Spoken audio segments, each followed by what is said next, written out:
obrigado, Pai. Muito obrigada. Quando nós nos reunimos para buscar a Tua face, é sempre um privilégio, uma grande bênção. O tempo que nós tiramos para invocar o Teu nome, que nós dedicamos a nossa vida ao Senhor, faz toda a diferença, meu Deus. Como faz diferença no resultado final. Como faz diferença. Às vezes eu fico olhando, tem tanta gente gemendo, mas elas estão buscando recursos que são totalmente infalíveis. Elas não estão dependendo do Senhor, porque quando alguém para depender do Senhor, o Senhor é infalível. O Senhor não erra, o Senhor não falha. O Senhor é que cuida de todas as coisas. Quando nós entregamos a nossa vida nas Tuas mãos, o Senhor se incumbe de cuidar de tudo. Obrigada. Perdoa as nossas falhas, nossos pecados e erros.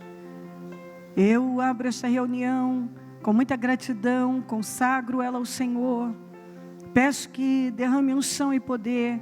Peço que venha ao nosso encontro, que se manifeste aqui. Peço a Sua presença no nosso meio. Peço que fale aos corações. Eu não tenho nada para oferecer, mas o Senhor tem tudo. O Senhor pode curar, suprir, sarar, levantar, esclarecer, revelar. Oh Deus, como o Senhor pode mudar? O Senhor pode, o Senhor pode, o Senhor pode. Eu não posso, mas o Senhor pode. Eu não tenho, mas o Senhor tem. O Senhor é bom e a Sua bondade dura para todo sempre. Perdoa as nossas falhas e os nossos pecados. Tudo que nós falamos, pensamos e fizemos que tenha Te entristecido, nos perdoa. Passa do Teu sangue na igreja. Passa do Teu sangue sobre todo o ministério, mudança de vida, sobre o nosso povo em todo lugar, sobre os templos, sobre os líderes. Que a palavra seja pregada com responsabilidade e temor. Que a igreja entenda, que todos sejam abençoados. Opera Espírito Santo em todo lugar e cuida do nosso povo. As pessoas que nos acompanham à distância, visita cada uma agora com grande unção. Todas as pessoas que estão comigo, derrama da Sua graça, do Seu favor. Eu oro por sabedoria, discernimento e favor. Meu Deus, eu oro para que as bênçãos de Abraão fluam na vida de cada pessoa. Eu oro por um renovo, eu oro por respostas. Eu peço, abençoa a igreja, abençoa o Seu povo. Eu repreendo todas as obras do mal. Inveja, olho gordo, maldades, pragas, rituais malignos, atuações demoníacas, seja lá o que for que se levantou contra nós, contra a igreja, contra as vidas, contra a reunião, contra o nosso trabalho, eu repreendo em nome de Jesus, eu repreendo em nome de Jesus, eu repreendo em nome de Jesus. Eu ordeno que caia por terra toda seta do inferno, toda atuação demoníaca, toda obra maligna contra nós, contra a igreja. Eu repreendo em nome de Jesus, em nome de Jesus, em nome de Jesus. O sangue de Jesus tem poder sobre mim. O sangue de Jesus tem poder sobre a igreja. O sangue de Jesus tem poder sobre nossos familiares. O sangue de Jesus tem poder sobre o ministério Mudança de Vida. O sangue de Jesus tem poder sobre todo o nosso povo em todo lugar. O sangue de Jesus tem poder sobre esta reunião. O sangue de Jesus tem poder sobre nós. Nos cubra com Teu sangue. Coloca anjos poderosos aqui e abençoa-nos. Assuma o controle da reunião. Eu peço que a palavra entre de forma revelada, esclarecedora, que todos obtenham as respostas necessárias, toda a direção que precisa para a vida, que todos sejam imensamente abençoados, que a Tua presença seja real, que tenhamos toda a sabedoria e discernimento, e, meu Deus, que o Espírito de conselho repouse aqui, possamos ser aconselhados através da Sua palavra. Eu oro por visão, eu oro por revelação, eu oro para que o Teu povo tenha revelação, para que todas as pessoas, meu Deus, que têm Te servido, Te conheçam intimamente, que desenvolvam um relacionamento íntimo e pessoal. Obrigada pela vida, pela salvação, obrigada por esta noite, por esse privilégio de estarmos aqui. Não temos mais o ontem, não temos o amanhã, nós temos hoje, e estamos fazendo muito bom uso desta oportunidade maravilhosa. Nós estamos Te buscando, com certeza, meu Deus, para a maioria, finalizando o dia, de uma forma maravilhosa, buscando a sua face. Muito obrigada. Seja conosco, amém. Amém, amém. Estão ligadas as nossas vitórias? Você pega o Espírito. Que Espírito é esse? É mesmo, diga eu bebo do Espírito. Da palavra profética para 2017. O Senhor me colocará por cabeça, não por cauda, só estarei por cima e nunca por baixo, em nome de Jesus. Amém? Sentem-se, por favor. Vamos para Juízes 6. Eu gosto muito desta palavra e acredito que aqui nós encontramos direções importantes, conselhos importantes para a nossa vida. E vamos estudar um pouco essa passagem, esse capítulo 6 de Juízes. Vamos começar aqui então com de novo. Esse de novo deve sempre chamar a sua atenção. Quando você está sempre caindo no mesmo erro, você precisa parar e entender que há um problema ali, que você não está conseguindo vencer sozinho. E que definitivamente você vai ter que se humilhar diante de Deus e dizer: Deus, eu não consigo vencer isso. Isso se tornou um vício na minha vida. Porque nós encontramos muito, de novo, Israel fez o que o Senhor reprova. Então, se eu estou fazendo algo que é maléfico para a minha vida, porque se o Senhor reprova, é mal para a minha vida. E Ele reprova exatamente por isso, porque vai me fazer mal. Porque às vezes as pessoas acham que Deus reprova uma coisa simplesmente porque Ele, talvez seja um rabugento, porque botou uma ideia fixa na cabeça. Olha, eu não quero isso. Não. Não. Todas as coisas que o Senhor reprova é porque essas coisas vão nos fazer mal. Quando eu digo para o meu filho, eu tenho um filho pequeno, eu digo: não faça isso. Eu estou lá com os meus netinhos e um quer colocar algo na tomada, ou quer fazer algo. Eu não estou dizendo para ele não fazer aquilo só porque eu sou a chata, ou a mamãe chata, ou a vovó chata. É porque eu sei que aquilo é mal para ele, aquilo vai fazer mal para essa criança, vai fazer mal. Eu tenho experiência, então, eu já passei por mais coisas que meus filhos. Então, eles estão adultos, mas muitas vezes eu vou e digo: não faça assim, não tome esse caminho, porque isso não vai te fazer bem. Eu sei que isso não vai fazer. Então, eu não digo porque quero controlar, ou porque quero ser a chata ou a do contra, porque eu já estive lá, eu já tenho experiência com pessoas, então eu sei, isso vai te fazer mal. Isso não vai ser bom para você. Deus, quando diz não faça isso, é porque isso vai prejudicar a sua vida, isso vai atrasar a sua vida. Porque nós temos um privilégio maravilhoso de fazer escolhas, porque Deus nos deu o livre-arbítrio. Então, eu posso escolher o que vou fazer, mas eu não posso escolher as consequências. O resultado disso eu não posso controlar. Eu posso controlar minhas escolhas, mas não posso controlar o resultado. E a gente sabe que, dependendo da escolha que nós fazemos, o resultado não vai ser satisfatório, não vai trazer alegria, não vai trazer paz, não vamos ficar felizes, e Deus não quer isso. Definitivamente precisa entrar na cabeça das pessoas que, por exemplo, quando você diz para o seu filho: olha, vamos estudar, não quero que você perca o ano, porque você vai se frustrar, isso vai fazer falta para você, você vai se sentir mal e vai ficar frustrado, é um ano inteiro perdido. Por que perder? A mesma coisa Deus fala para nós. Ei, não tome esse caminho, eu não quero que você se frustre. Que o seu ano seja um ano infeliz, triste. Não faça isso. Quando você olha que as notas do seu filho estão baixas, você diz, não, vamos pegar para valer, vamos estudar agora, eu vou te ajudar e tal. Você quer. Deus, quando Ele vê que você está descambando, Ele manda a palavra, Ele está, aliás, antes de descambar, Ele manda a palavra, mas Ele está sempre pronto para nos ajudar, quando já estamos com as notas vermelhas.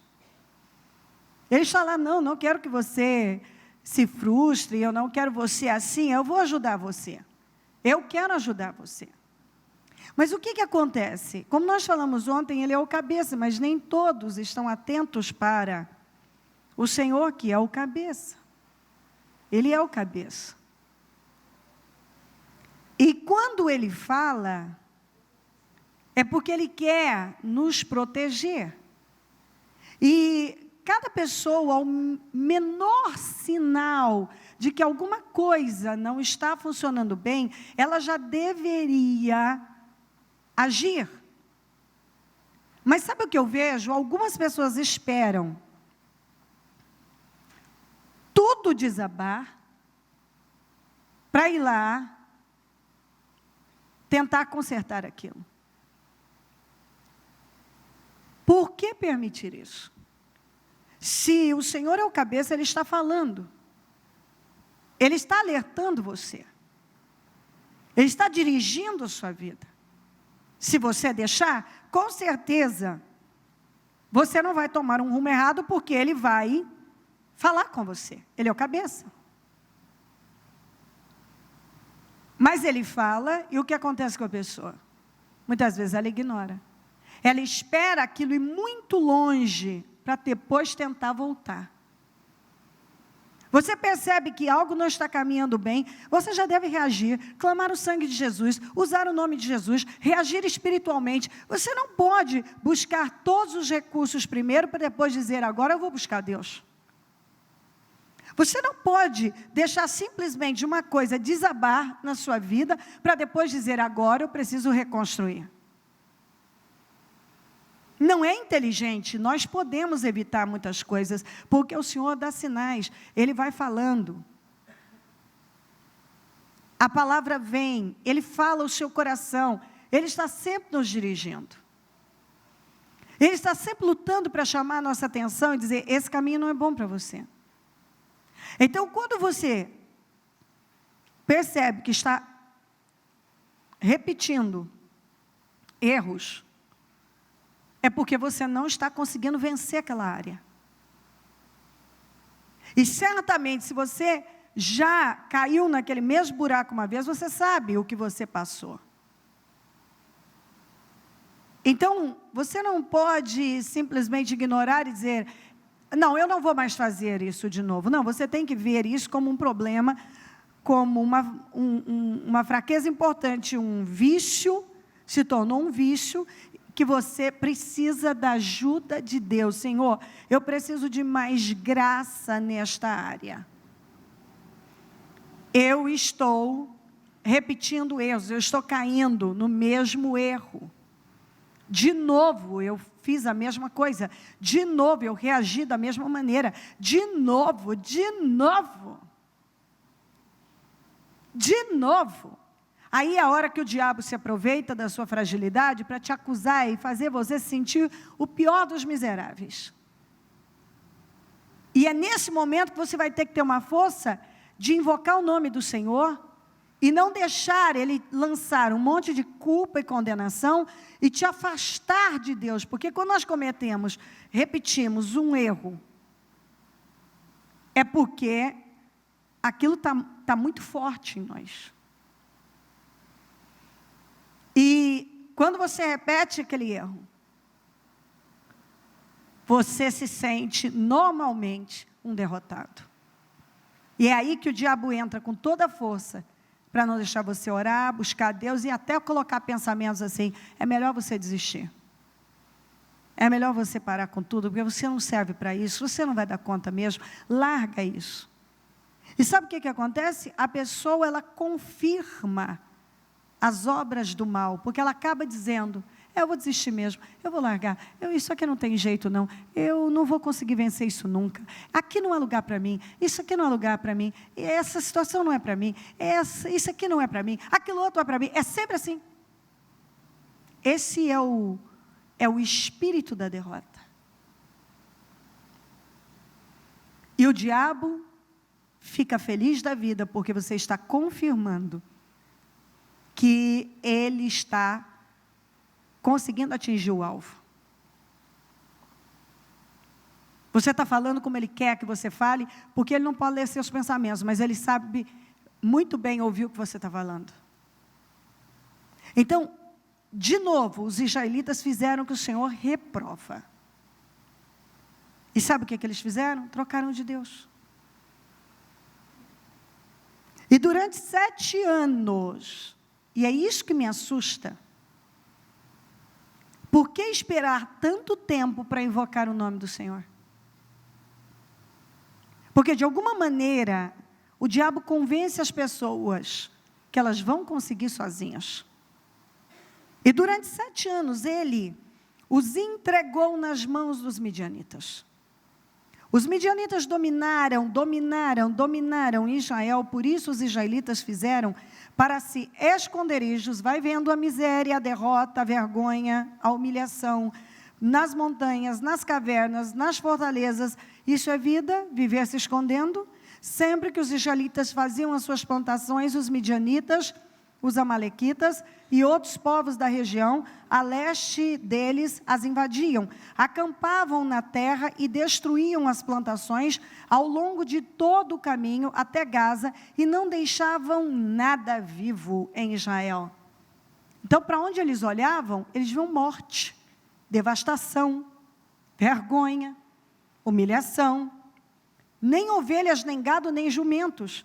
Eles subiam trazendo seus animais e suas tendas e vinham como enxames de gafanhotos. Era impossível contar os homens e os seus camelos. Invadiam a terra para devastá-la. E estavam devastando, porque por causa de Midian, Israel empobreceu tanto que os israelitas clamaram por socorro. Quer dizer, eu espero a minha vida minguar quase que secar ou secar completamente, para eu tomar uma posição espiritual. Quando os israelitas clamaram ao Senhor por causa de Midian, então eles não clamaram porque eles tinham sede de Deus, eles clamaram por causa de Midian.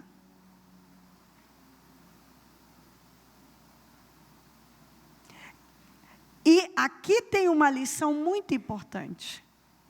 Será que eu vou passar clamando a Deus somente quando eu tenho um problema? Será que eu vou passar uma vida inteira invocando a Deus apenas quando eu tenho um problema? Agora minha vida está seca, devastada, e parece que só quando eles empobreceram, só quando realmente mexeu no bolso, é que eles lembraram de Deus. Isso não é um relacionamento saudável. Isso é como uma mulher que casa com um homem por dinheiro. Se o dinheiro dele acabar, ela vai largar dele.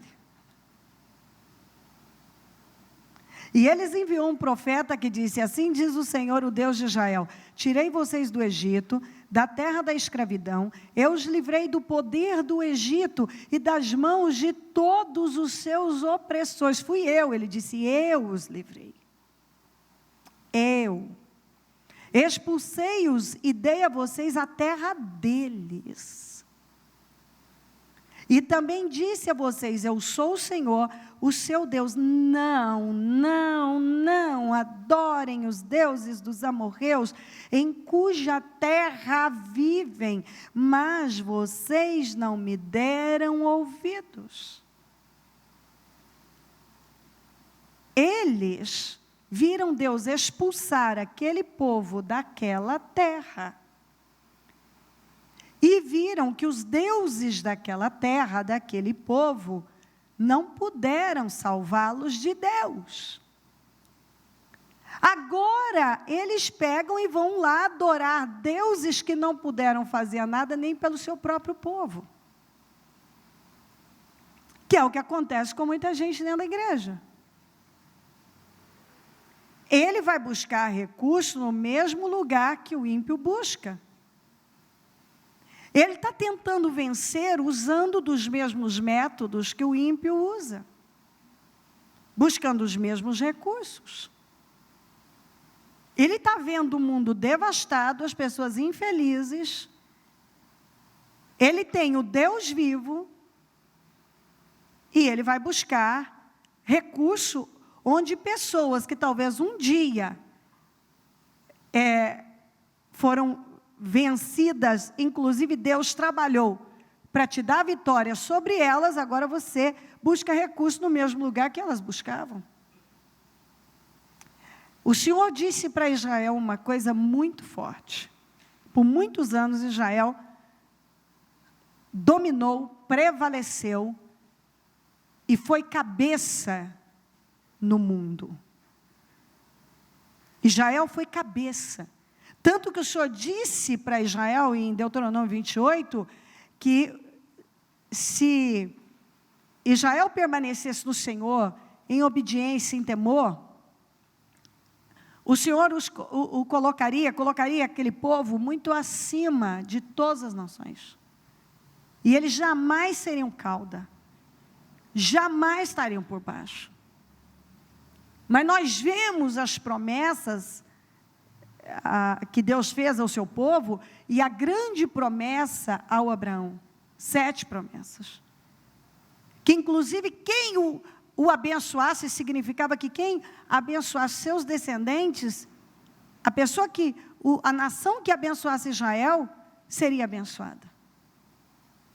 E isso é tão forte, porque permanece até hoje, porque no milênio, quando a igreja for arrebatada, que entrar o anticristo em ação, nos primeiros 3 anos e meio, ele vai conseguir enganar até os escolhidos, até os que ficarem, que conheciam a verdade, vão ser enganados. Vai ter muita gente que vai ser enganada, porque ele vai mostrar, assim, que ele é o salvador do mundo, ele vai deixar o mundo, teoricamente, aparentemente maravilhoso. Vai fazer aliança com Israel, vai reconstruir o templo, tudo que os judeus esperam. E eles vão achar que ele é o Messias. Quando der os 3 anos e meio, ele vai querer ser adorado como Deus naquele templo, e Israel vai ver que ele não é o Messias coisa nenhuma, e é onde ele vai começar a oprimir Israel de tal maneira que vai ser levantada a 3ª Guerra Mundial. E aí você sabe da Batalha do Armagedon, quando tropas gigantescas estiverem marchando para destruir, exterminar, acabar definitivamente com Israel, vai ser quando o Senhor, que vai ser nos 7 anos, no final dos 7 anos, o Senhor vai descer com todos nós no cavalo branco, que é de Apocalipse 19, e vai pisar no Monte das Oliveiras. E é quando ele vai pegar a besta, a besta, que é o anticristo, o falso profeta, que é aquele que é um líder religioso, e vai lançar no lago de fogo e enxofre vivos, e vai prender Satanás por 1000 anos. Aí vai dar início o governo do milênio, do Senhor, o milênio que é o governo do Senhor, onde ele vai consertar tudo que está errado na terra, e vai mostrar que é possível viver bem nessa terra através do governo dele. Então, as pessoas que vão estar são pessoas como nós hoje somos. Nós, então, não seremos mais, porque nós vamos ser arrebatados em nome de Jesus. Estamos caminhando para isso. O que eu mostro para você é que no milênio, os que vão entrar no milênio são aqueles que ficaram do lado de Israel, as nações que ficarem do lado de Israel. Então, todo país que apoia Israel, até hoje a promessa, a palavra que o Senhor liberou para Abraão, como nós vimos ontem, nenhuma palavra fica sem seu cumprimento. O profeta disse que nenhum dos ossos do Senhor seria quebrado, nenhum osso foi quebrado. Transpassaram ele, mas não quebraram seus ossos, como a profecia tinha sido liberada. E como o Senhor disse para Abraão, os que te abençoarem serão abençoados, e os que te amaldiçoarem serão amaldiçoados. Isso significa que só vai entrar no milênio, só vai prevalecer na terra para o governo do Senhor, os que não tiverem lutado contra Israel, porque Israel ainda representa Abraão, que fez um pacto com Deus. Isso nos dá esperança, porque mostra que Deus, Ele vela pela sua palavra para cumprir, e não fica nenhum ponto, nenhum tio, nem uma vírgula sem seu cumprimento. Então você precisa conhecer a Deus e saber que Deus é um Deus que não falha. E tudo nessa vida pode passar, mas a palavra de Deus não passa. Ela se cumpre. Em pontos e vírgulas. Ela se cumpre. Então, até na entrada do milênio, só vai entrar quem esteve do lado de Israel. O país, a nação que lutar contra Israel, que ficar contra Israel, não entra no milênio. Isso não é forte? Por quê? Porque um dia esse Deus vivo fez uma aliança com um homem. E mesmo que essa nação esteja distante do Senhor, hoje, o que Ele prometeu, o homem é infiel, mas Deus permanece fiel. Até o fim. Então eu entro nisso para mostrar para você que Deus cumpriu com a sua palavra na vida deles. E disse, não adorem outros deuses. Por quê? Porque isso é mal, isso vai acabar com a sua vida, vai roubar vitórias de você. Porque a partir do momento, Deus não divide a sua glória com ninguém, que você agora adora outro Deus, então você vai ter que depender desse Deus, porque você não está dependendo do Deus vivo, que foi o que aconteceu. Olha o que os deuses amorreus fizeram por Israel. Deus disse, enquanto eu era o Deus de vocês, eu livrei vocês do Egito, dos seus opressores, expulsei todos os inimigos dessa terra, eu dei essa terra para vocês, mas agora que vocês adoram os amorreus, os deuses amorreus, veja o que os deuses amorreus fizeram por vocês. Vocês moram, estão escondidos em cavernas, em montanhas, em buracos, empobreceram, estão passando uma vergonha danada. E qualquer coisa que ocupar o lugar de Deus se torna um Deus. Quando Deus deixa de ser a prioridade da vida de uma pessoa, alguma coisa, é porque alguma coisa passou a ocupar aquele lugar. E esse lugar que era de Deus agora foi dado a uma outra pessoa, a uma outra coisa, alguma coisa. Às vezes até a bênção. Deus dá a bênção e agora a bênção se torna o Deus. E aí é onde o Senhor diz, então vamos lá, vamos ver o que você consegue com esse novo Deus aí. Olha o que Israel conseguiu. Então, Deus disse para Israel, se vocês permanecerem comigo, dependendo de mim, vocês vão ser uma referência, disse para aquele povo. O Senhor disse para aquela nação, eu vou fazer de vocês uma referência. Todavia, se vocês me deixarem, da mesma maneira que eu sendo com vocês, as pessoas vão dizer o que é que há de especial na vida desse povo. E eles vão perguntar para vocês. E vocês vão dizer, é o Senhor. Mas se vocês me deixarem, a mesma coisa, eles vão olhar e vão dizer, o que é que aconteceu com vocês? Quando Deus está na vida de uma pessoa, as pessoas que te rodeiam, que te encontram depois, olham para você e dizem: uau, o que aconteceu com você? Como você está bem? As pessoas vão vendo a mudança da sua vida, as mudanças acontecerem, e elas dizem: nossa, o que aconteceu com você? Sua vida mudou. Você se afasta de Deus, a mesma coisa. O que é que está acontecendo com você? Por que você decaiu dessa forma? Porque Deus disse isso para Israel. Por que Israel acabava nas mãos de inimigos toda vez que adorava outros deuses? Deus nunca teve plano de dar o governo a nações gentílicas. Nunca. Daniel teve as revelações de todos os domínios e reinos. Primeiro, Deus deu para Nabucodonosor, que foi a estátua. Depois, confirmou para Daniel. E é interessante que visões maravilhosas, por exemplo, ele teve a visão sobre a Grécia, e a Grécia não era nada, eram umas ilhazinhas, não era nada.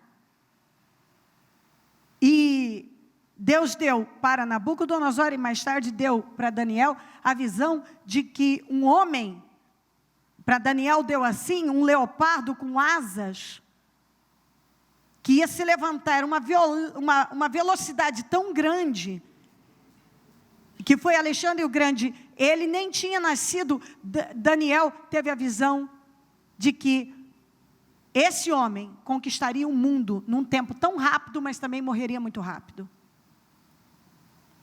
Tudo na palavra de Deus, nada aconteceu sem antes ter sido revelado, ter sido mostrado. Nada. Nada. E o Senhor nunca teve o plano da Babilônia reinar, dos medos e persas reinarem, da Grécia reinar, do Império Romano reinar. Nunca. Nunca. Isso aconteceu porque Israel insistiu em adorar outros deuses. Que foi quando, por fim, a última vez que Deus falou sobre isso, foi quando Nabucodonosor então foi e dominou tudo e destruiu com tudo. E Daniel, com tantos outros, foram levados exilados. E daí vieram outros reinos, nações gentílicas. Porque os judeus foram levantados, essa nação, para dominar. Tanto que, no milênio, vai voltar a dominar por intermédio de Jesus Cristo. O reino de Jesus. Que fala a Bíblia, raiz de Jessé. Aquele que o Senhor prometeu para Davi, que nunca faltaria um rei, um descendente dele no trono. E não vai mesmo, porque esse descendente é Jesus Cristo, eternamente estará no trono. Então isso é tão forte, porque tudo que Deus falou, Ele cumpriu. Ele nunca teve plano de o seu povo estar abaixo. Eu estou mostrando sobre Israel para você entender, porque hoje nós somos a igreja do Senhor, e Ele não tem nenhum plano, nenhuma visão para você viver de forma ruim, miserável, sendo roubado. Se você não está vivendo como mais que vencedor, tem alguma coisa muito errada aí. Porque o projeto de Deus para o seu povo sempre foi esse. Que o povo de Deus sempre estivesse em alta, em honra e por cabeça, mais que vencedor. Tanto que Israel nunca foi cauda enquanto adorou o Senhor, serviu ao Senhor. Quando tirou o Senhor do primeiro lugar, quando Deus deixou de ser o primeiro lugar, foi quando eles se encontraram em situações miseráveis, como nós vemos aqui. Isso não faz você pensar? Claro que faz, qualquer pessoa. Então, espera aí. Se eu estou por cauda, eu estou por baixo, a resposta sempre vai estar na minha condição espiritual. É a sua vida espiritual é que determina toda a sua vida aqui fora. Foi a condição espiritual. Nunca, Israel, se tinha arma, não tinha arma, se tinha guerreiro, não tinha guerreiro, se tinha condições, não tinha condições, isso nunca foi importante. A única coisa que Deus exigiu daquele povo foi que ele permanecesse como Deus único da vida deles. Da vida daquelas pessoas. Foi a única coisa que o Senhor exigiu. E muitas vezes eles não permaneceram nessa posição, não dependeram de Deus. Então, nunca, isso tem que entrar na sua cabeça. Deus não está preocupado se você é capaz, se é inteligente, é sábio, tem esse talento, não tem esse talento, se você tem essa força, não tem essa força. Não é isso que pesa para Deus. É se Ele é a prioridade da sua vida. Se você está olhando para Ele e está dependendo dEle. Porque essas coisas não importam, Deus supre, a graça supre. Deus supre o que nós não temos. Eu posso não ter uma coisa, posso não ter muita coisa, mas se Deus é a prioridade da minha vida, então eu tenho tudo que eu preciso, porque Ele vai me suprir. Muitas vezes Israel foi a nação com menos possibilidade de vencer alguma coisa. E por que prevaleceu e venceu? Porque o Senhor era a prioridade daquela nação. Você encontra, eu poderia assim passar a Bíblia e mostrar para você a quantidade de vezes que Israel não tinha possibilidade alguma de vencer alguma coisa. E por que vencia? Porque Deus estava à frente e era a prioridade deles. Quando eles se afastavam e colocavam outro Deus no lugar de Deus, era quando eles passavam vergonha, humilhação, se tornavam objeto de zombaria, se tornavam cauda. Aquelas pessoas nunca eram envergonhadas quando Deus estava liderando a vida delas. Quando eles não deixavam mais que o Senhor liderasse a vida deles, eles começavam a rastejar. Se eu parasse aqui na palavra, você já entendeu tudo o que precisa entender. A resposta sempre está na sua condição espiritual. As pessoas ficam assim, não porque eu acho que isso aqui, aquilo outro, é nada do que você está dizendo que é. Bicho, você nem sabe o que eu estou... Mas eu sei. Você não precisa me falar, eu sei. Você sabe quantas pessoas já ouvi na minha vida? Muitas. E todas apontam vários problemas para a vida delas. Essa é a causa desse problema, essa. Não! A resposta é uma só. A sua condição espiritual. Todas as respostas que você precisa, você encontra exatamente. Você faz essa pergunta, essa aqui, a resposta é uma só. Está na vida espiritual. Tudo é espiritual. Praticamente tudo, é muito raro. O problema do mundo é espiritual. O mundo tenta resolver um problema espiritual de forma natural. E tem muito crente tentando resolver um problema espiritual de forma natural.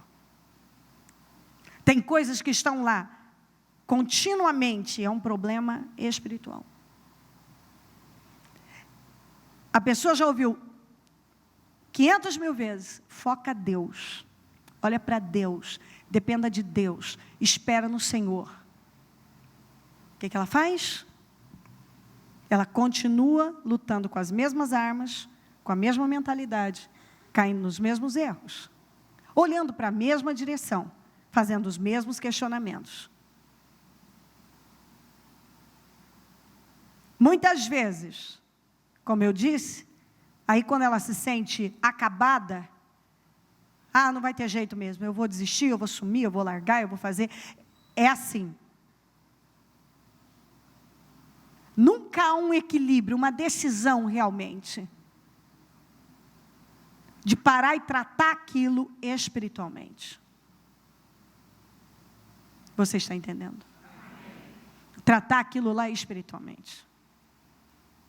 Eu tenho uma área da minha vida que eu estou sempre caindo no mesmo erro. Algo que não se define. Então, peraí, eu vou parar e vou tratar isso aqui. Isso é um problema espiritual. Eu vou colocar Deus nisso, eu vou falar com Deus. Eu já coloquei. Não, tem maneiras e maneiras de você chegar. Às vezes você fala algo com Deus que você mesmo nem acredita. Eu preciso definitivamente colocar Deus na minha vida, em todas as áreas da minha vida.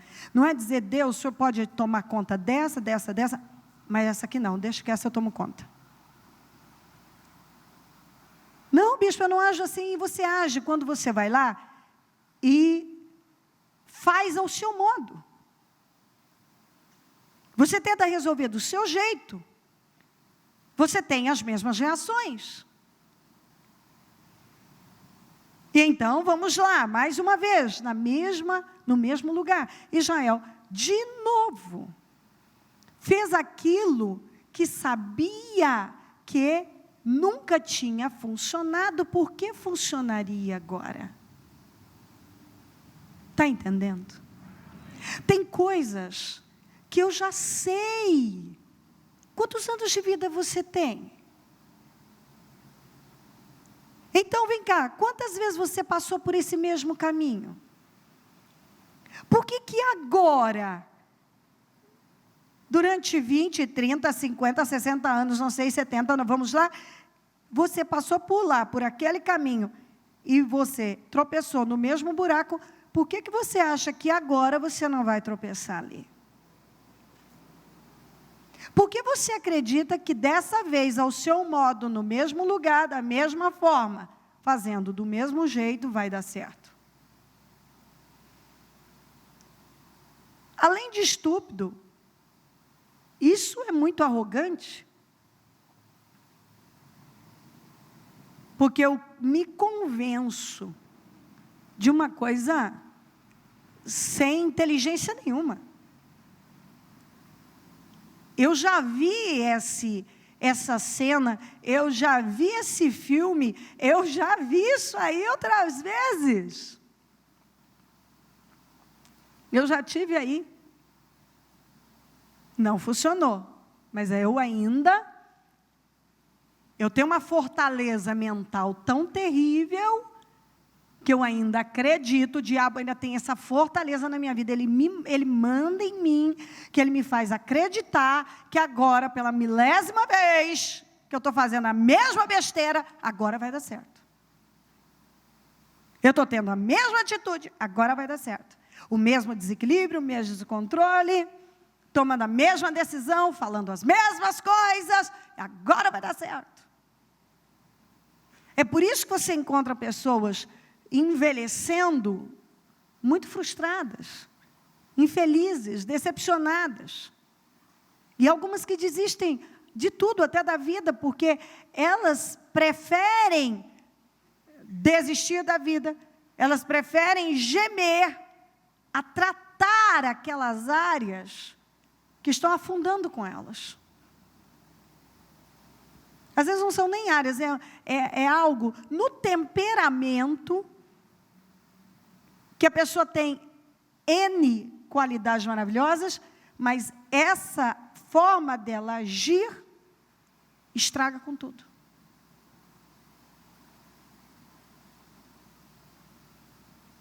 Estraga. Israel, de novo, cometeu o mesmo erro, deixou o Senhor e foi adorar os deuses daqueles moradores que o Senhor tinha expulsado para dar a terra para eles. Aí a gente lê, acompanha isso aqui, nós pensamos, meu Deus, mas que coisa estúpida. Como uma pessoa pode fazer isso? Pois é, como, não é? Como, não é? E a gente vê a história se repetindo o tempo todo. De novo a pessoa cai no mesmo erro. Ela adora, coloca um outro Deus no lugar de Deus, depende de um Deus que não pode fazer nada nem pelo seu povo, vai fazer alguma coisa por ele. Aí você vê o antes de Israel, ou antes da pessoa, antes com Deus, dependendo de Deus, debaixo da cobertura do Senhor, e agora sem essa cobertura, Deus não é mais a prioridade da vida, outras coisas ocuparam o lugar. Aí você vê, é uma diferença brutal. É o que você está vendo aqui. Olha o tamanho da opressão, o tamanho da vergonha. Então o anjo 11 do Senhor veio e sentou-se sobre a grande árvore de Ofra, que pertencia ao Abiezita Joás. Gideão, filho de Joás, estava malhando o trigo num tanque de prensar uvas para escondê-lo dos midianitas. Importante isso. O trigo, ele tinha que ser malhado num terreiro, numa eira grande, porque ele precisava ser batido, né, malhado. Tinha que bater forte para os grãos caírem. Agora, um tanque de prensar uvas, vocês já devem ter visto em filmes, ou até pessoalmente, ele é pequeno, as uvas eram colocadas lá, e aí as pessoas iam pisando para sair o suco, para fazer o vinho, etc. Imagina o quão apertado estava ele tentando para esconder aquele mantimento, esconder do inimigo, porque lá dentro não ia dar para ver, tentando malhar o trigo num lugar que não era para a função, não era para isso. Então ele estava tentando fazer algo num lugar errado. Aquele não era o lugar certo. Mas por que ele estava naquela condição tão apertada, tentando fazer algo num lugar tão apertado, num lugar errado? Por causa da condição espiritual deles. E aí você começa a ter que fazer uso de coisas que não são próprias. Você começa a ter que se submeter a coisas que não tem nem sentido. Você começa a viver coisas que você talvez nunca imaginou que viveria. Então o anjo do Senhor apareceu a Gideão e lhe disse: o Senhor está com você, poderoso guerreiro. O Senhor sempre chama a existência o que não existe, porque ele era um homem medroso. E nós vemos aqui ele escondido num tanque de prensar uvas para malhar o trigo, porque ele estava com medo. Mas o Senhor escolheu esse homem, que você vai ver que ele mesmo se apresenta como da família mais pobre e o mais sem influência, aquele que não tinha influência nenhuma na família. Ele mesmo mostra que ele não era a pessoa certa. Mas é isso que eu mostro para você. Deus sempre pega uma coisa que parece loucura. Ele usa aquele menos provável para mostrar exatamente aquilo que Ele quer que todos nós, que todos vejam. O poder dEle. Não foi você, fui eu.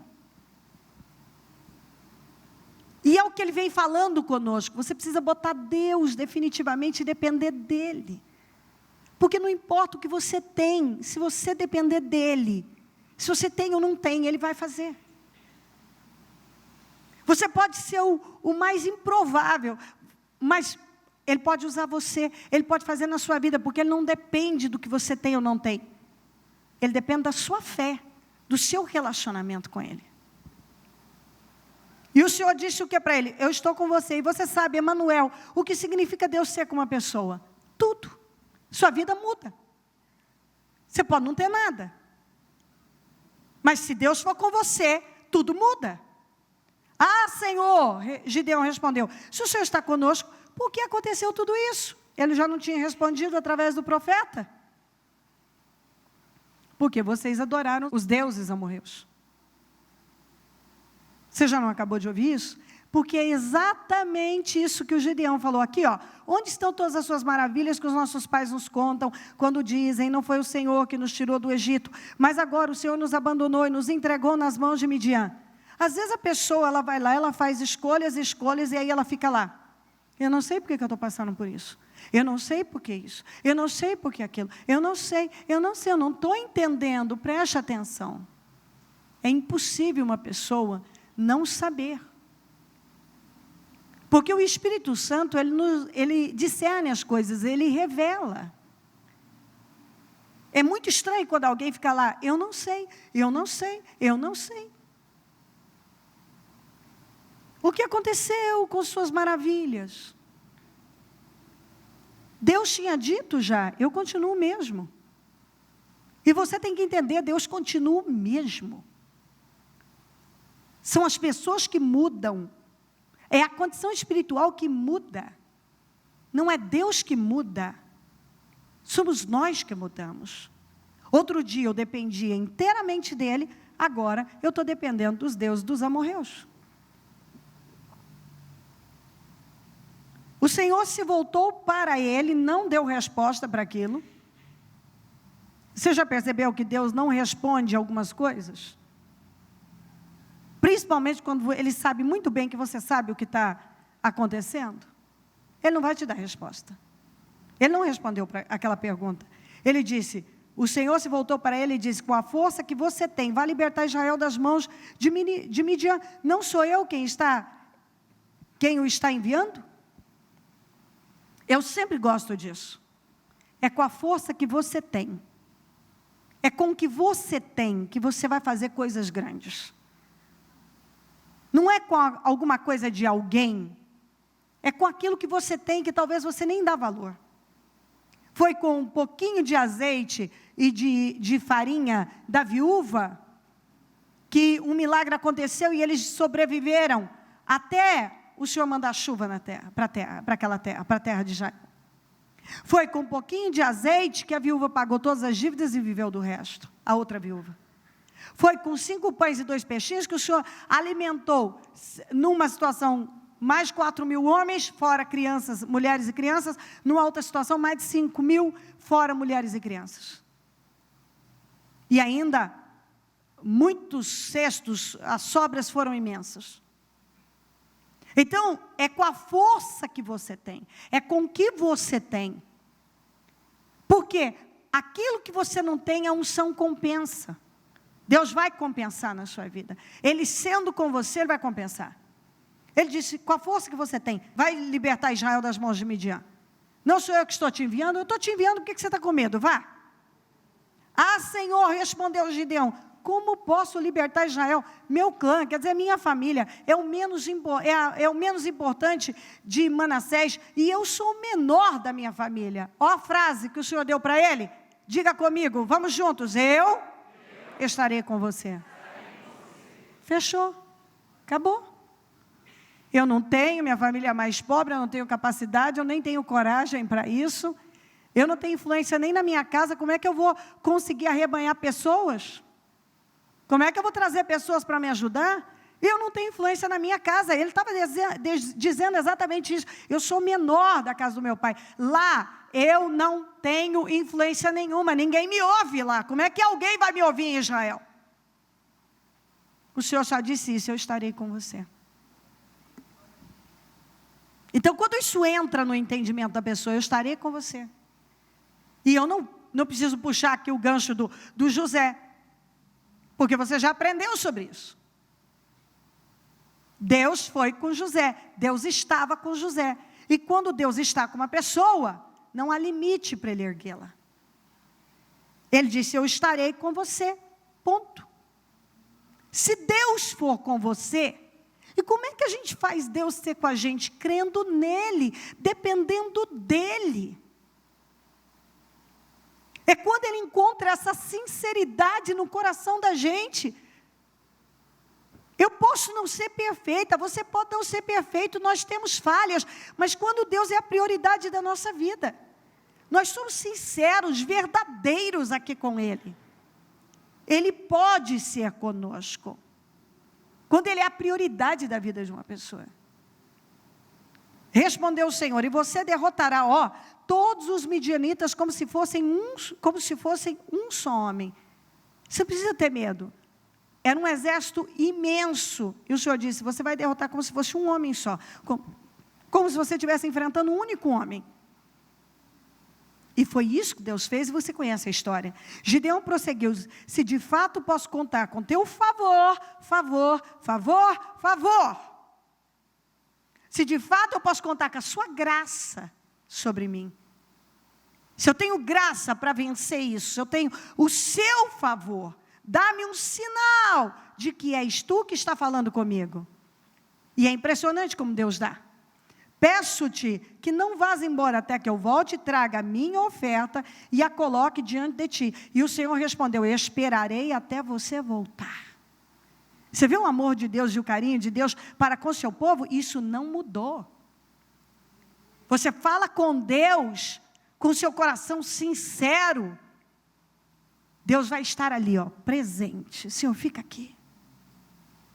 Ele não vai embora.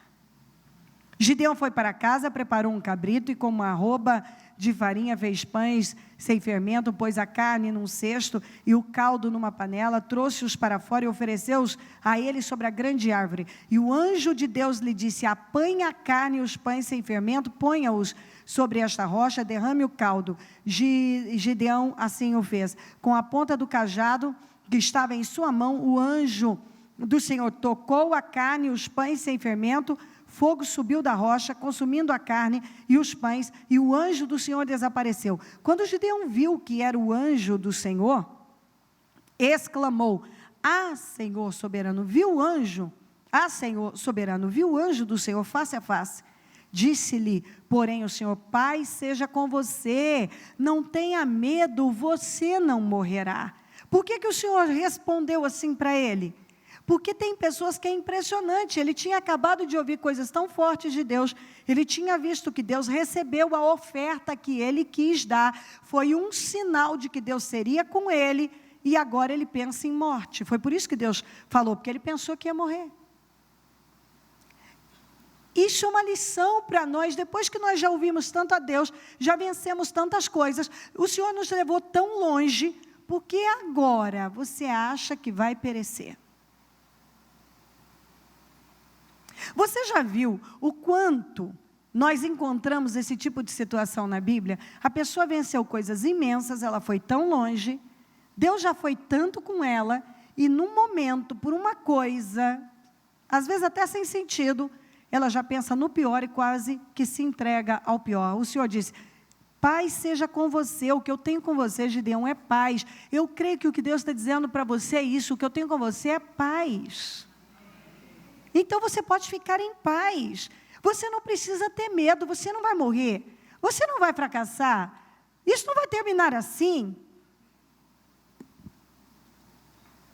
Gideão construiu ali um altar em honra ao Senhor, e lhe deu este nome, o Senhor é paz. Até hoje o altar está em Ofra dos Abiezitas. Naquela mesma noite, o Senhor aceitou a oferta que ele tinha dado, nós já aprendemos sobre isso, mas o meu ponto aqui mais importante, naquela mesma noite o Senhor lhe disse, separe o segundo novilho do rebanho do seu pai, aquele de 7 anos de idade, despedace o altar de Baal, que pertence a seu pai, era do pai dele. E corte o pó sagrado de Azerá, que está ao lado do altar. Depois faça um altar para o Senhor, seu Deus, no topo desta elevação. Ofereça o segundo novilho em holocausto, com a madeira do pó sagrado que você irá cortar. Assim Gideão chamou 10 dos seus servos, e fez como o Senhor lhe ordenara, mas com medo da sua família e dos homens da cidade, fez tudo de noite e não durante o dia. Você vê que ele era um homem que tinha muito medo, e é tão interessante Deus usar um homem que era tão medroso, para depois dizer para 32 mil homens, quem tiver com medo pode ir embora para casa. Você vê como Deus faz? Ele pega mesmo o inusitado. Foi ele que disse, o Senhor disse, tem gente demais, fala para esse povo que quem tiver com medo pode ir embora. Ele é o que mais tinha revelado o medo. E agora ele tinha que enfrentar o seu próprio medo e ainda falar para um bando de pessoas. Quem tiver com medo vai embora para casa. E por fim o Senhor reduziu, naquele dia, 22 mil homens foram embora. Ficaram 10 mil. Depois o Senhor reduziu para 300. Porque o Senhor queria mostrar que quem deu, ele fez daquela maneira, para mostrar que aquela vitória vinha dele. E Deus sempre trabalha dessa maneira, para que fique evidente que foi ele que fez. Mas vamos voltar para o ponto aqui importante. O Senhor recebeu a oferta dele, e é exatamente isso. Você vem, você faz algo para o Senhor, você está talvez semeando algo, fazendo algo, e o Senhor está recebendo. Mas chega aquele momento que ele fala exatamente o que ele quer, como ele falou com Abraão. Abraão já tinha oferecido muitas ofertas ao Senhor, mas chegou o dia que o Senhor disse, eu quero o seu filho. Deus sempre sabe o que ele quer. E ele costuma apresentar e dar detalhes. Você não fica confuso. Você sabe quando Deus está requerendo algo de você. O Senhor veio e disse, eu quero o segundo novilho, o segundo boi do seu pai. Eu não quero o primeiro, eu não quero o terceiro, eu não quero outro, eu quero esse. Eu não sei por que Deus quis exatamente o segundo novilho do pai.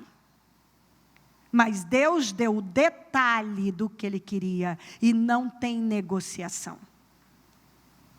Então eu quero dizer para você o seguinte, quando Deus chega para nós e diz, eu quero isso de você, não adianta você tentar dar isso. E tentar convencer a Deus que o terceiro novilho é bem melhor que o segundo, que o primeiro é bem melhor que o segundo. E algumas pessoas têm feito isso. Deus já disse a elas, eu quero o segundo boi do seu pai. Eu quero o segundo boi, que é do seu pai. Não tem negociação. Deus vem e diz algo para nós, eu quero é isso de você, Cléo. Eu estou recebendo seus cabritinhos, recebi, estou feliz, está tudo bem. Mas agora eu quero isso de você. É isso que eu quero de você. Eu recebi, ok, você viu? Eu recebi, está tudo certo, você está abençoada. Mas agora, para eu te levar além, eu preciso disso. Eu quero isso. E eu não tenho dúvida que Deus já disse a você o que é que Ele quer de você. E talvez você ache que vai poder negociar com Deus. E Deus está dizendo que não tem negociação. Ele sabe o que Ele quer, por que Ele quer. E às vezes não tem. Por que o Senhor quer isso? Ele não tem que te responder, Ele não vai responder. Nem sempre vai responder. Ele muitas vezes testa a nossa obediência. E a nossa coragem. Como ele estava testando do Gideão. Não. Ele sabe o que Ele quer. Deus sabe o que Ele quer de você. Ele sabe o que Ele quer de cada um de nós. Ele sabe qual é o ponto que Ele vem e diz assim, eu quero isso de você. Muitas vezes Deus me pediu coisas muito difíceis e Ele veio e me disse claramente, não havia sombra de dúvida, eu quero isso de você. E hoje eu vejo que tem muitas coisas que, se eu não tivesse dado a Deus, naquele momento, coisas que representavam o meu Isaac, coisas que representavam o segundo boi do meu pai, eu não estaria aqui. Da forma que eu estou, vivendo o que eu vivo e com esse poder, essa proteção que eu sei que está sobre mim, o quanto Deus me defendeu, as coisas que eu passei, eu não teria sobrevivido.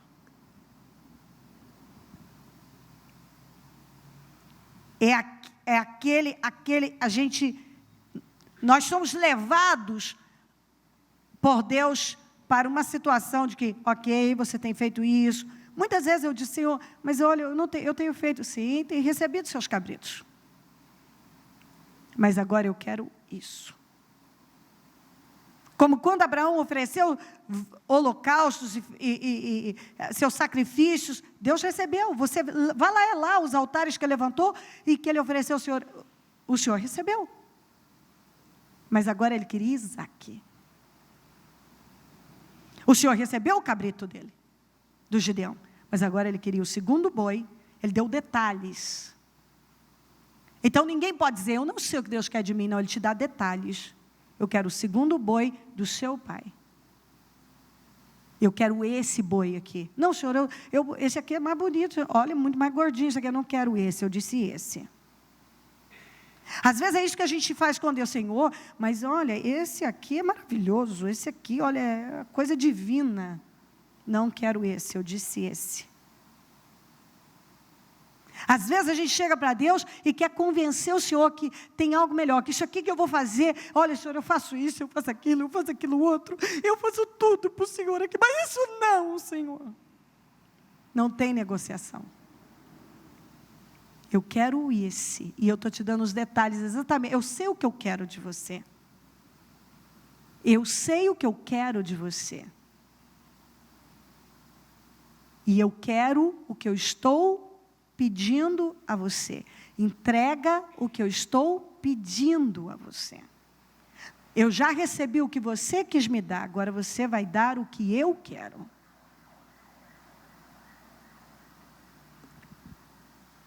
De manhã, quando os homens da cidade se levantaram, lá estava demolido o altar de Baal, com poste sagrado ao seu lado, cortado com um segundo novilho sacrificado no altar recém-construído.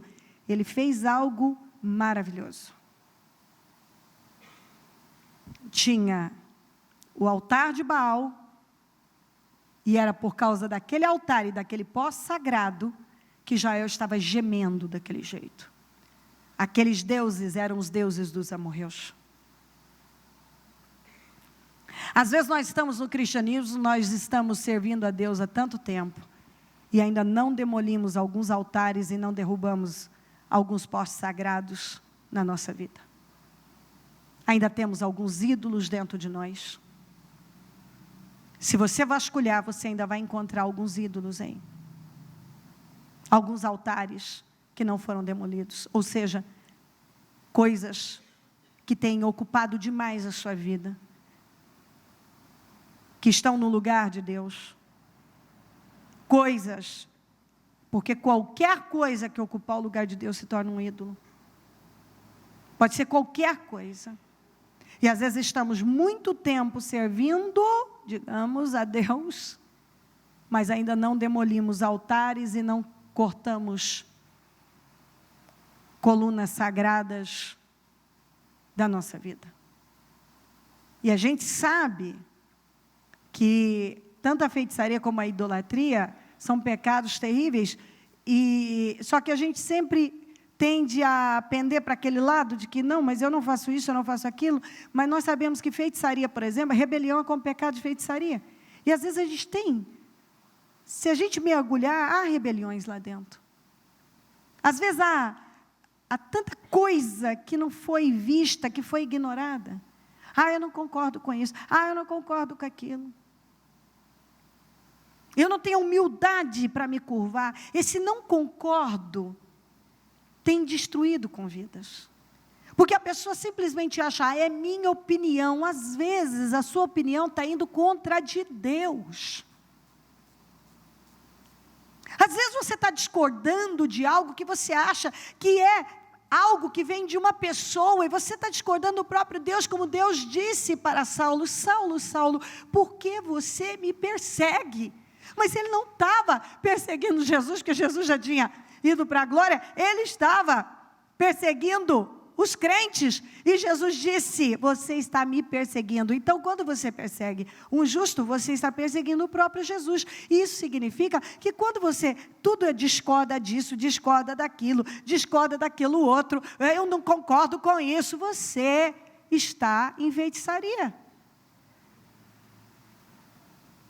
Isso é rebelião.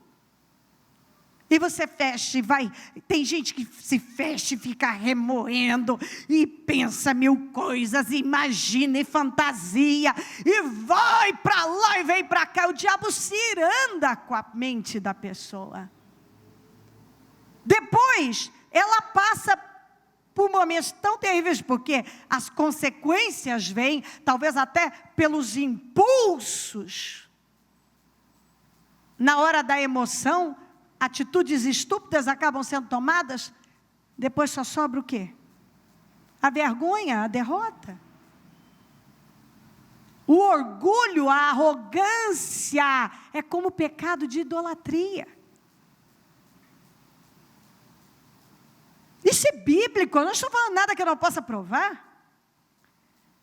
Autopiedade, cobiça, avareza, tudo isso são como pecado de idolatria.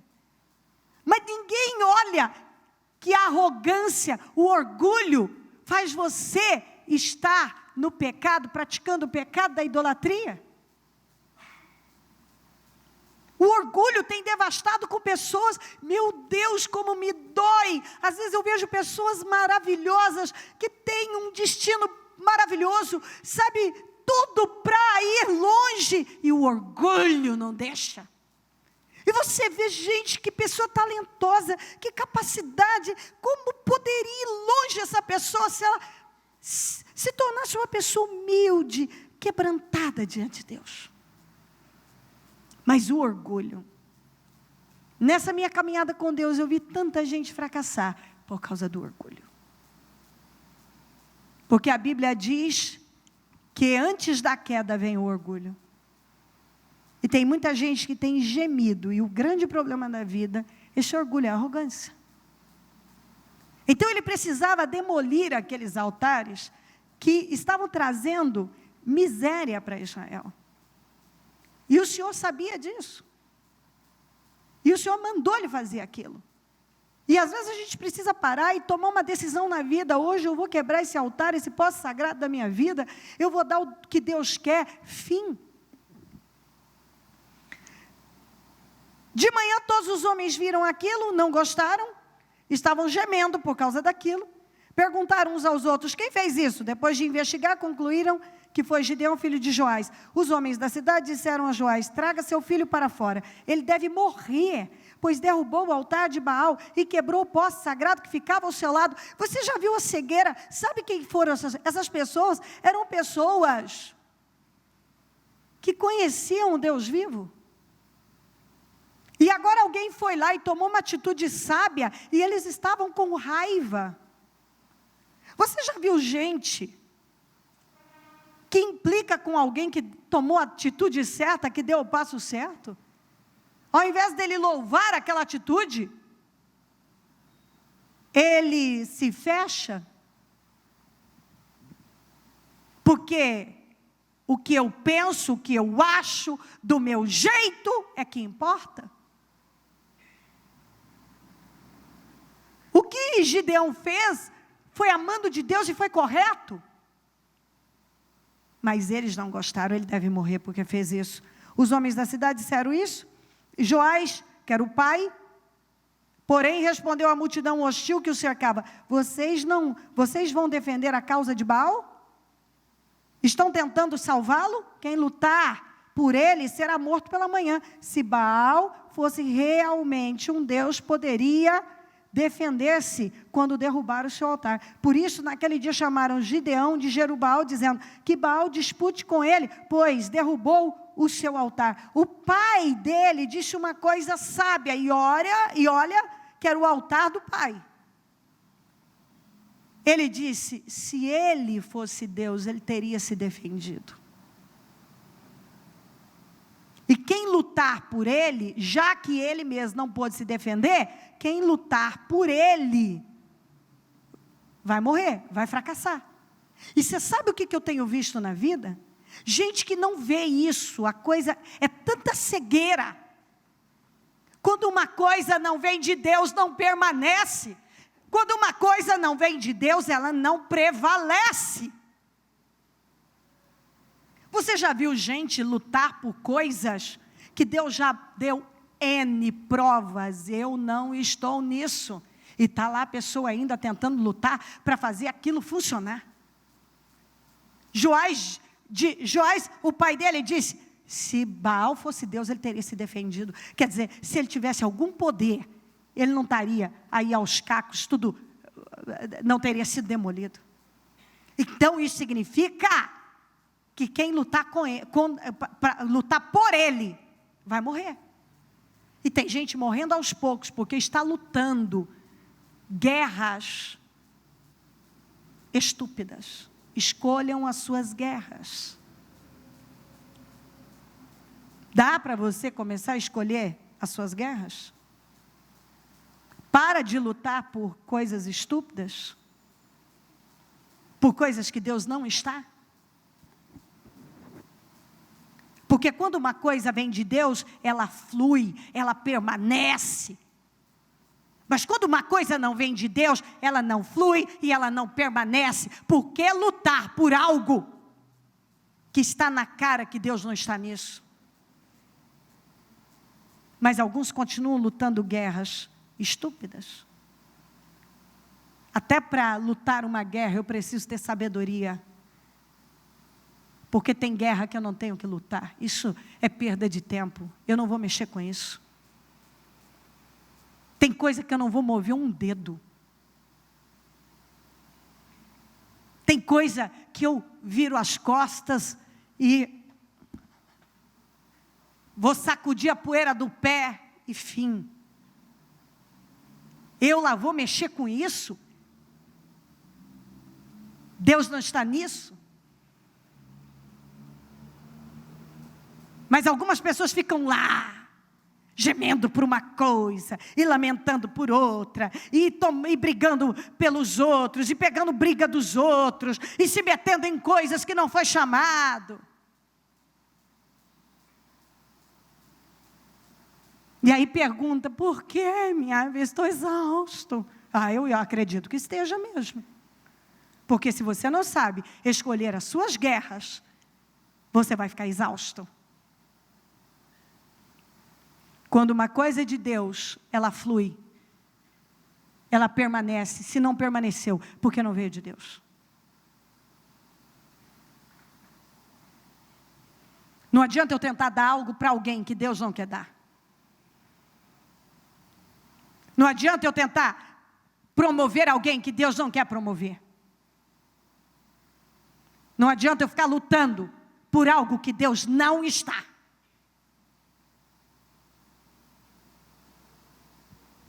Nesse meio tempo, todos os midianitas, amalequitas e outros povos que vinham do leste, uniram os seus exércitos e atravessaram o Jordão e acamparam no vale de Jerel.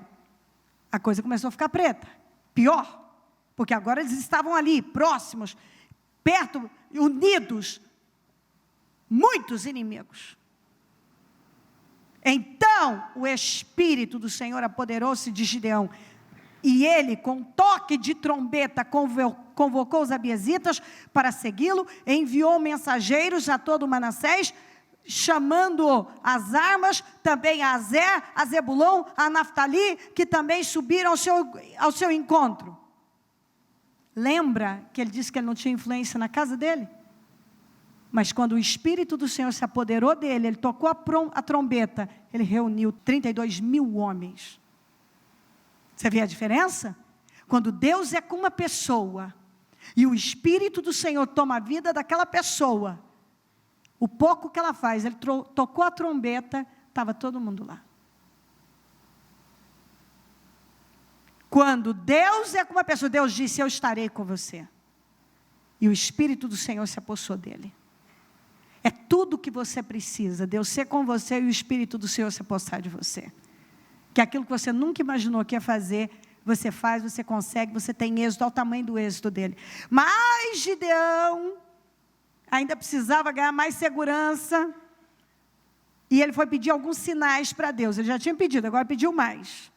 E Gideão disse a Deus, quero saber se vais libertar Israel por meio do intermédio comprometeste. Eu vejo que Deus é maravilhoso. Qualquer um de nós já tínhamos perdido a paciência. Qualquer um de nós. Você está me perguntando a mesma coisa de novo.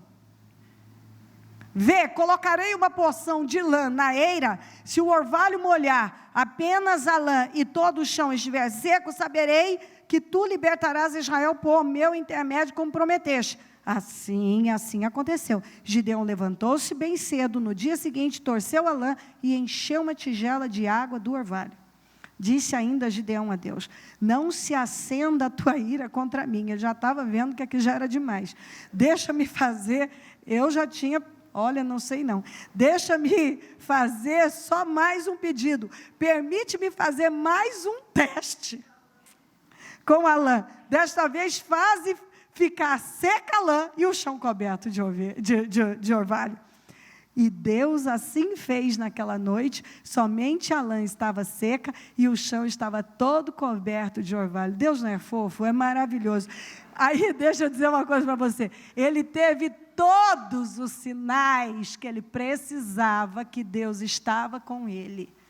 E o meu ponto é, algumas pessoas já receberam todos os sinais que Deus está com ele, que Deus vai honrá-lo, e ele ainda não tomou a posição de seguir, de fazer o que é preciso. Provavelmente Deus já te deu todos os sinais, ele já falou, ele já te mostrou, ele falou no teu coração, ele te deu sinais e sinais. Eu sou com você, vá, dá esse passo de fé, usa a tua fé, vai, eu sou com você.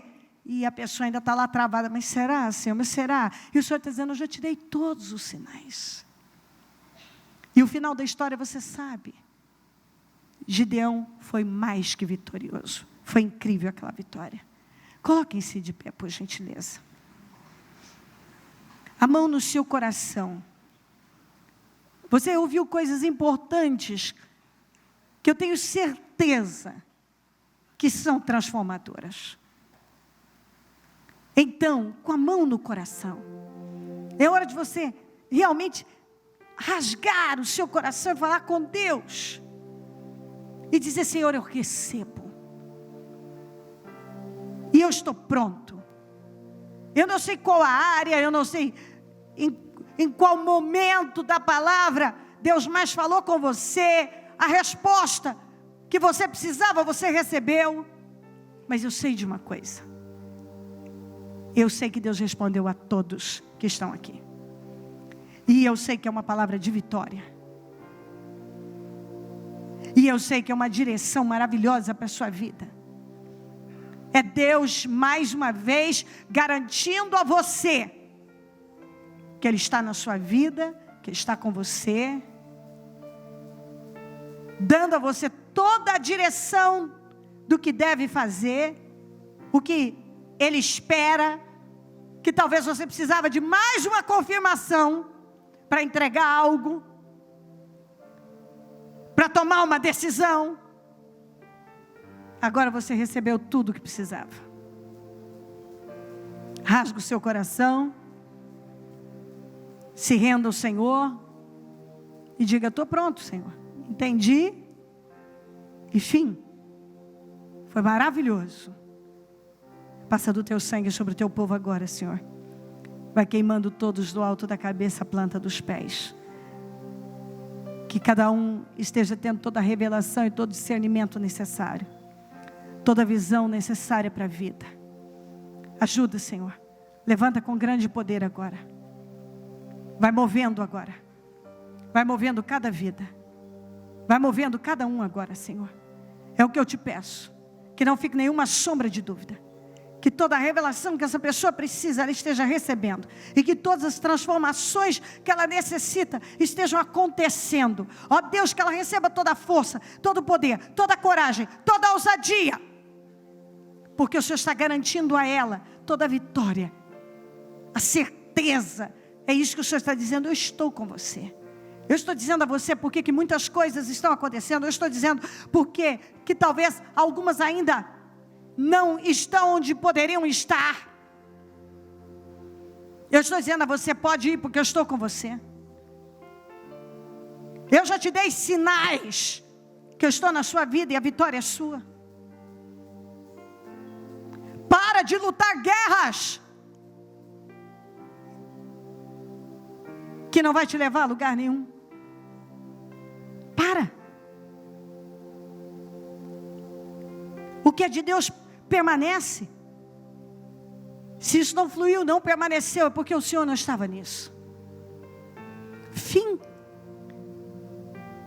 Se revela para cada um, Senhor. Se manifesta com grande poder. Vai se manifestando aqui. Eu te peço agora. Vai movendo tudo em favor de cada pessoa. Eu não conheço as necessidades de cada um, mas o Senhor conhece em detalhes. O Senhor sabe o que está acontecendo em cada coração, no interior de cada pessoa. Eu sei que o Senhor está falando, que o Senhor está nesse momento, Senhor, levando cada um a ver, a entender, e então viver tudo que o Senhor tem determinado para cada um. Eu repreendo a cegueira, todo bloqueio, tudo que ainda trava a vida dessa pessoa, no nome de Jesus Cristo.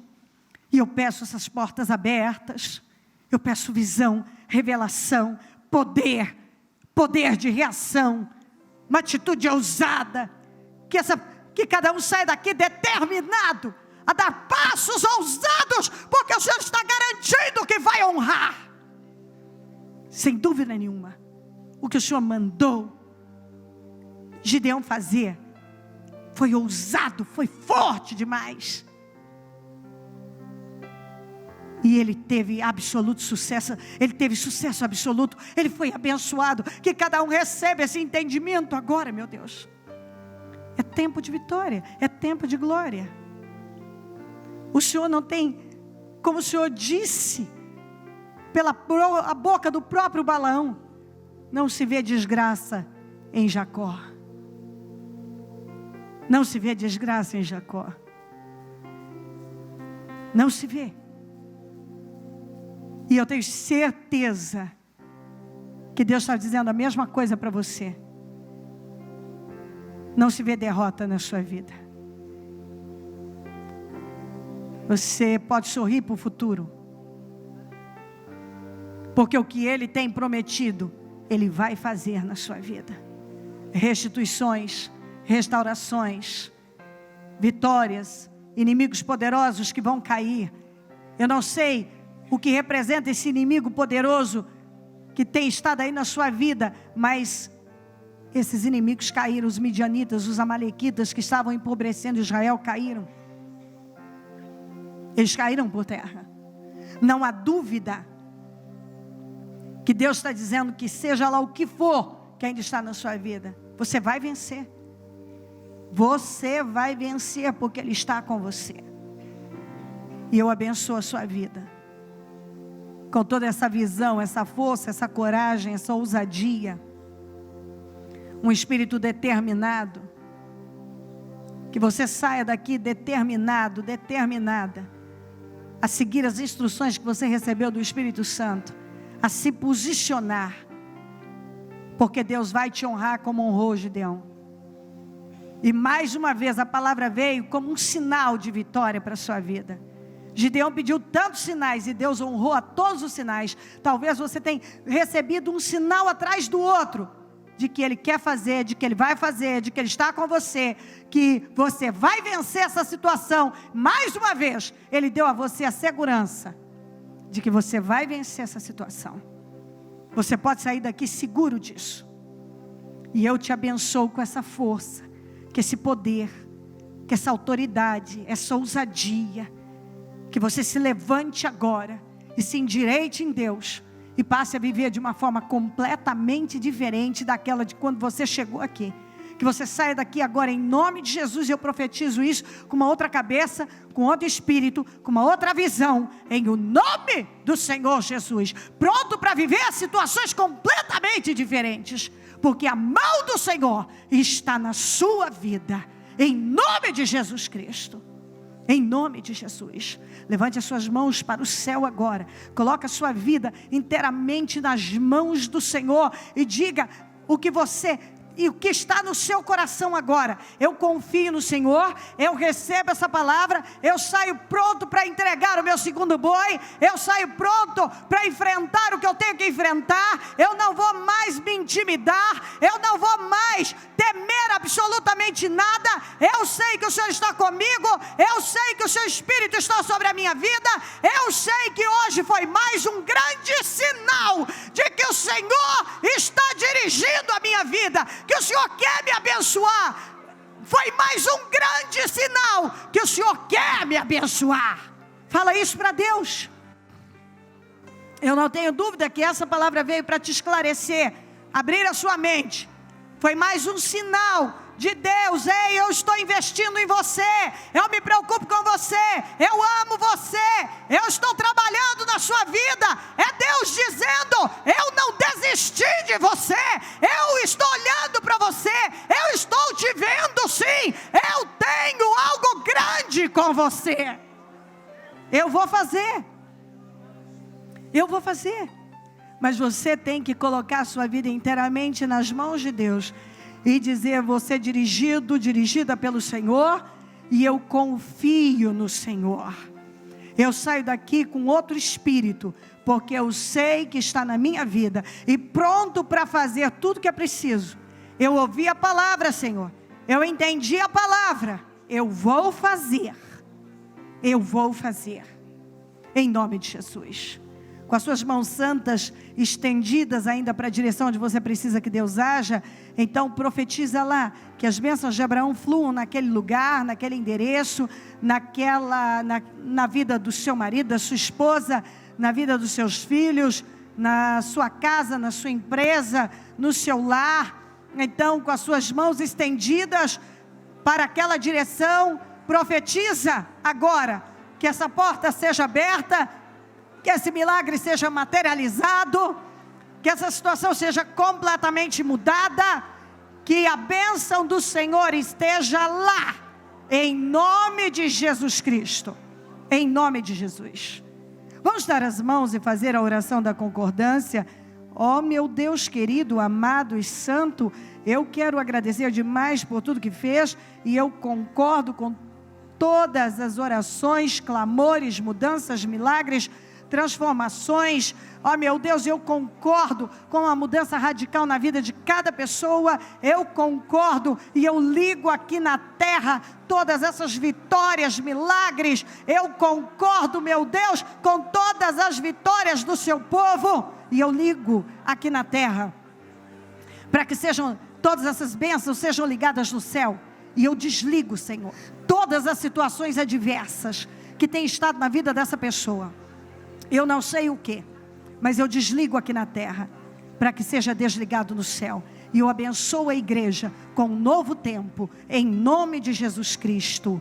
Amém, amém, amém.